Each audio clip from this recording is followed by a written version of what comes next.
Firewatch really starts at day 0.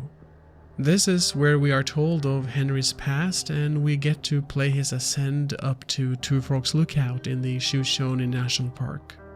When you arrive, it is already evening. Delilah sees that the lights has been turned on in your tower, and she contacts you on the radio. Hello, Two Forks Tower. She fills you in and tells you you should get some sleep. Good night. Welcome to the job. Day 1 starts.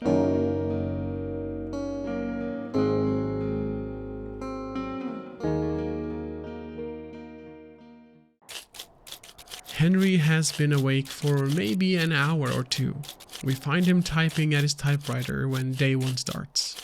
Delilah contacts him over the walkie-talkie and tells him she let him sleep for as long as he needed. Good morning, Henry. Well, I guess good afternoon. You probably slept like a rock. People usually sleep in the coming day after the hike up to the tower, she tells him. It is late afternoon and Delilah fills Henry in on what the job entails and how he should use the map table to spot fires. That hike puts everyone out of commission for a day or 2.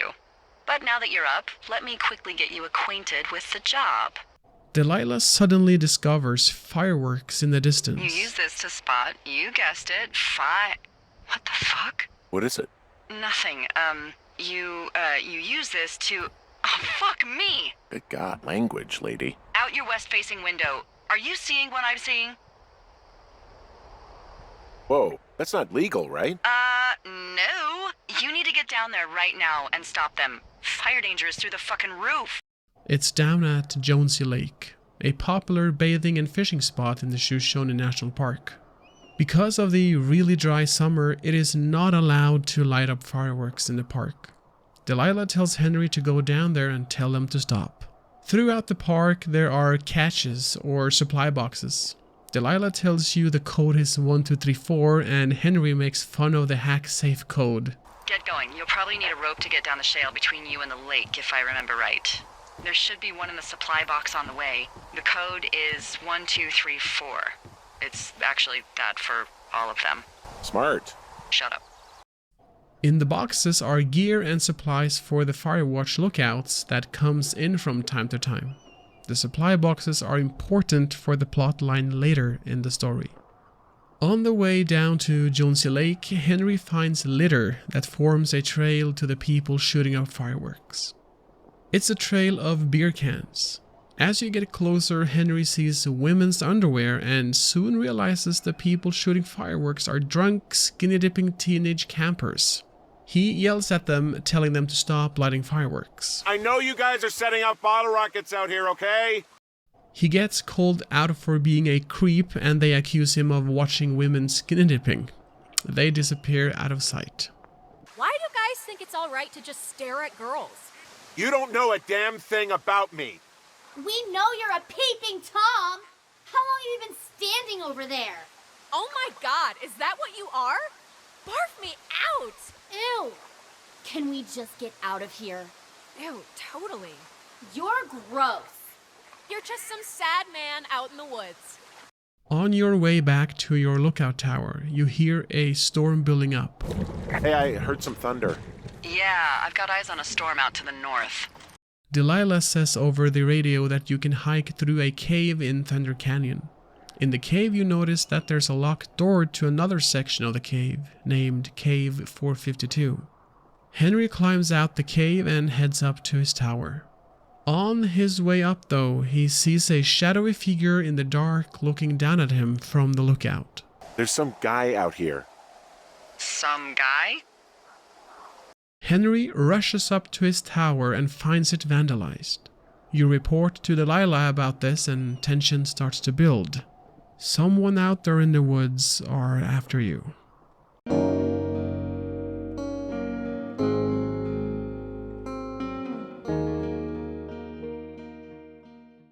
Henry wakes up to Delilah buzzing on the radio. Hey, wake up!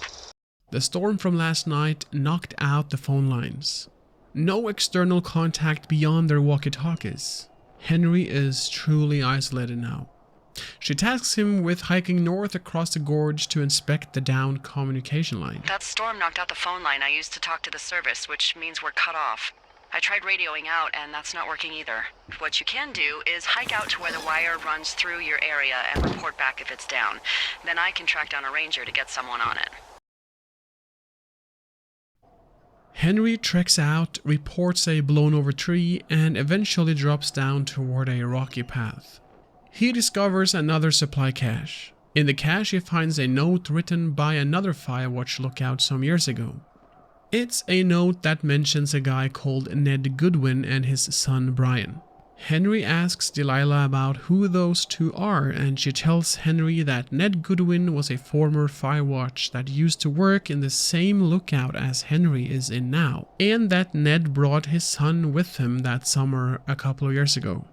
It's not allowed to bring children on his job, but Delilah tells Henry she looked the other way because she liked Brian. A good kid.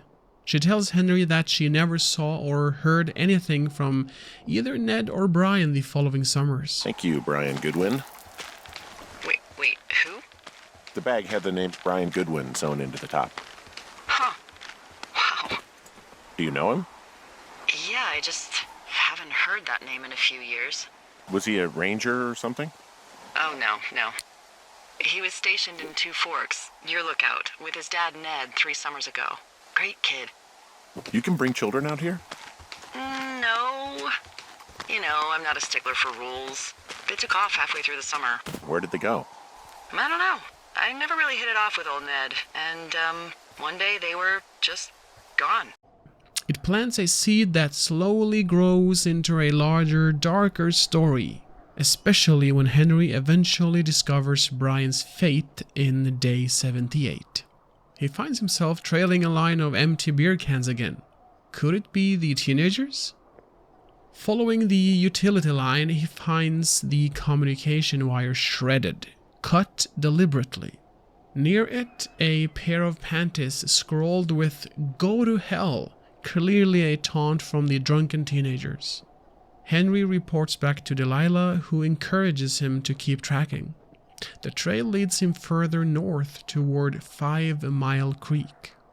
He eventually finds the teenagers' campsite, a burnt-out fire, shredded tent, magazines strewn everywhere, and a torn note implying they're blaming Henry for destroying it, and threatening to call the police. Henry reports it to Delilah over the walkie-talkie.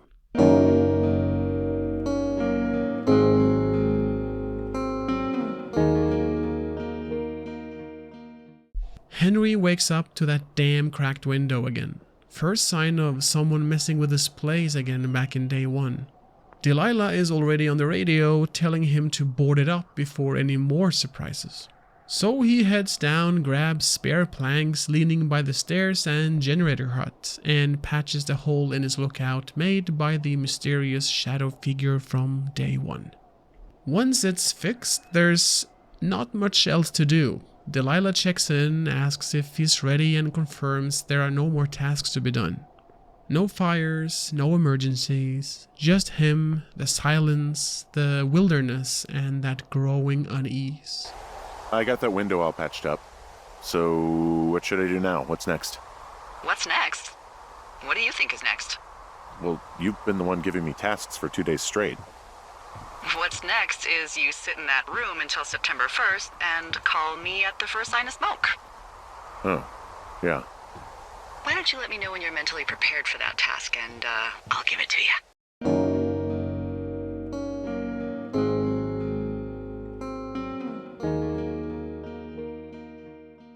Henry sits on the bridge overlooking the valley, dinner in hand as Delilah radios with heavy news.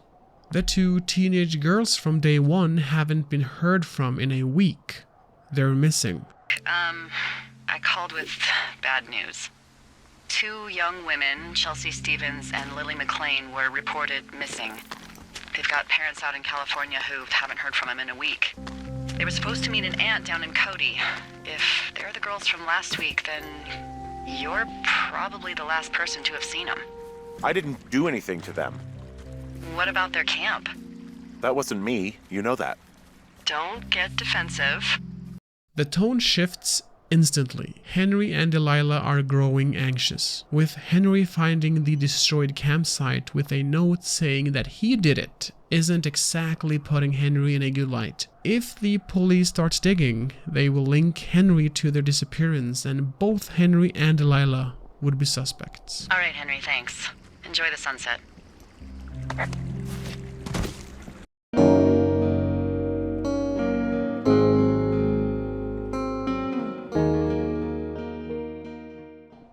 He wakes up to static from the walkie-talkie. First, Delilah's voice. Get out of bed and pick up the radio. Then suddenly it shifts into Julia's voice, his wife. What do you want? Hey, you big dumb idiot. Hi, Jules. Oh, you sound tired. I am. Are you having a nice time? I don't know. There's some weird stuff going on. Oh, that's too bad. I'm sure it'll be fine. Well, I'll let you get back to sleep then. Okay, Jules. Delilah seems nice. Sure. Bye, baby. The wife he left in a caretaking home because of her growing dementia. His escape from it was to apply to a Firewatch job. Julia's voice echoes over the walkie, a dream, hallucination, or guilt-prompted fantasy. They talk, but Delilah is listening in on the conversation the whole time. This is Henry's crack in reality. The reason I'm saying Delilah is listening on the entire conversation is because Henry is actually using the radio while he thinks he is talking to his wife back home. Which is not real because she's in a home, suffering from crippling dementia. Because the only person he can reach with the radio is Delilah. She probably responds to Henry while he thinks he's talking with his wife. But to Henry, to us, she is presented as Julia. Delilah never brings this up later as she probably understands what's happening. Day 15 ends on that eerie note.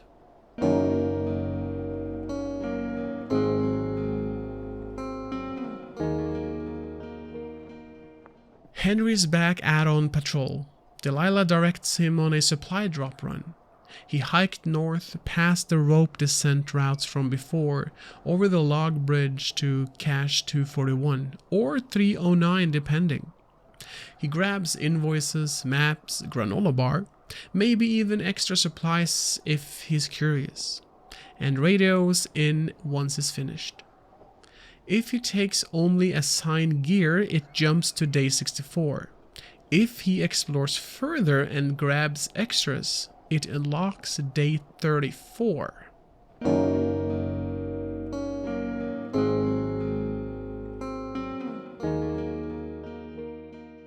Hey, you didn't take all of the supply drop food, did you? Because, remember, it was for a lot of people, like 5. I'm hungry. So you did. I gotta go.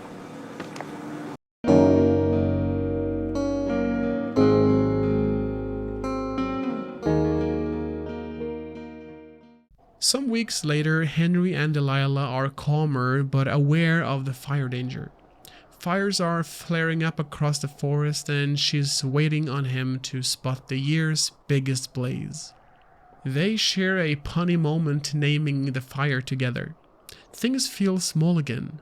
The world reduces to that radio static and the smoke on the horizon. Episode ends on quiet solidarity.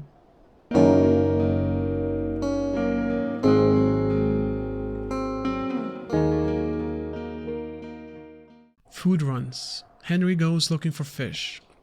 He talks with Delilah as he makes his way to Jonesy Lake to fish.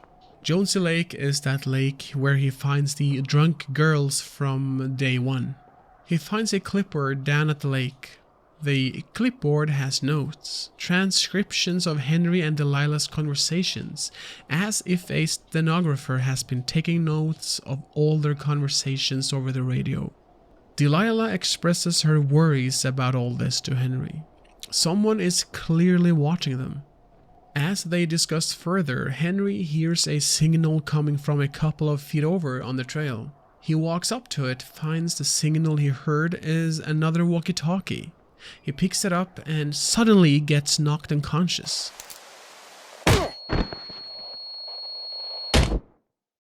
Henry wakes up to Delilah's voice and he tells her what just happened. Henry tells Delilah he remembers a location name from the clipboard notes, Wapiti Station. Delilah tells Henry she knows where it is and leads him to the location through the walkie-talkie. The gate to the station is closed and Delilah tells Henry he could go to an abandoned forest clearing base left by previous firefighters to maybe find tools to break in. Henry finds an axe close to a forest clearing base left by firefighters that has been cutting down parts of the forest so the fires wouldn't spread. He takes the axe as he can now open the closed gate to Wapiti Station.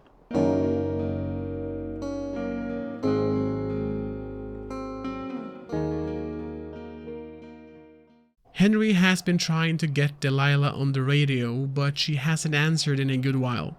Suddenly she answers and she is acting weird, as if nothing of what they have discovered has happened.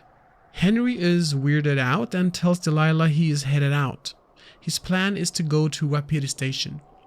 Delilah tells Henry to go to Cottonwood Creek to watch the local fauna, register some flowers. Henry finds this really weird but still heads out to complete Delilah's task. When Henry arrives at Cottonwood Creek, she leads him over to a cache. This was really Delilah's intention when leading Henry to Cottonwood Creek. Not to register local fauna, but to get him to the supply box. She tells him she changed the code, since clearly the person who is stalking them now knows the code to all the other boxes since he has been listening in on them. Henry opens up the supply box and finds a new walkie-talkie from Delilah. A walkie-talkie that has a different station than the one they've been using. Now they can talk freely again without worrying about being listened in on. This was why Delilah acted weird as day 77 started. She didn't want the person stalking them understanding that she was leading Henry to a new supply box where there was a new walkie-talkie. While Henry walks toward the Wapiti Station, Delilah tells Henry that since their walkie-talkies has been tapped, the stalker has probably all of their conversations over the radio written down. And Delilah filed a report to the police a few weeks back that neither Henry or Delilah ever saw or interacted with the teenagers that went missing. Now there is for sure written down transcriptions of Henry and Delilah planning this. Henry reaches the Wapiti research station. It is not as abandoned as Delilah thought it was. She always described it to Henry as an abandoned research station. The station, when Henry arrives, looks fully operational. He goes inside the tent and finds full notes, transcriptions, and even records of Henry and Delilah's conversations. Even their movements has been tracked on a big map on the wall. Henry finds a device that can track devices.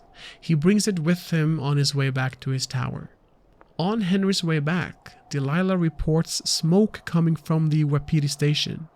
Henry sees it too in the distance. Someone set the station on fire.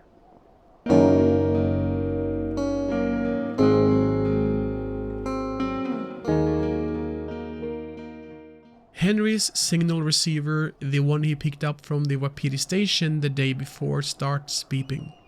He tells Delilah and sets out in the forest to find the source. The source is coming from a backpack hanging in a tree, with a set of keys to cave 452, the same cave we found locked in day 1. When Henry comes back to his lookout, there is a cassette tape on his door. He listens to it, and it is the conversation between Delilah and Henry from the day before when Henry was at the Wapiti Station. The record has been edited and cut out of context to when Delilah says, "We should just burn the place down." And this could be used as evidence against them, and they could be put guilty for setting the Wapiti Station on fire, even though they didn't do it. Someone wants them gone from the national park. This is the day of reckoning. Henry leaves the tower, cave key in pocket, smoke thick in the air.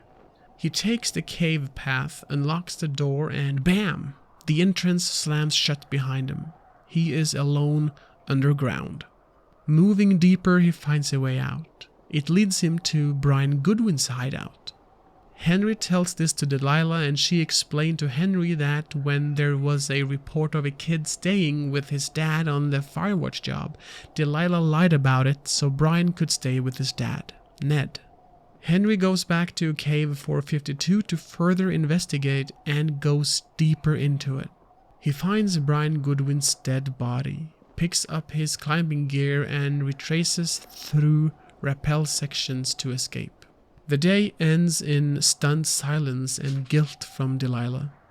She felt she could have stopped Brian's death if she only could have reported him in so he could have been sent back home.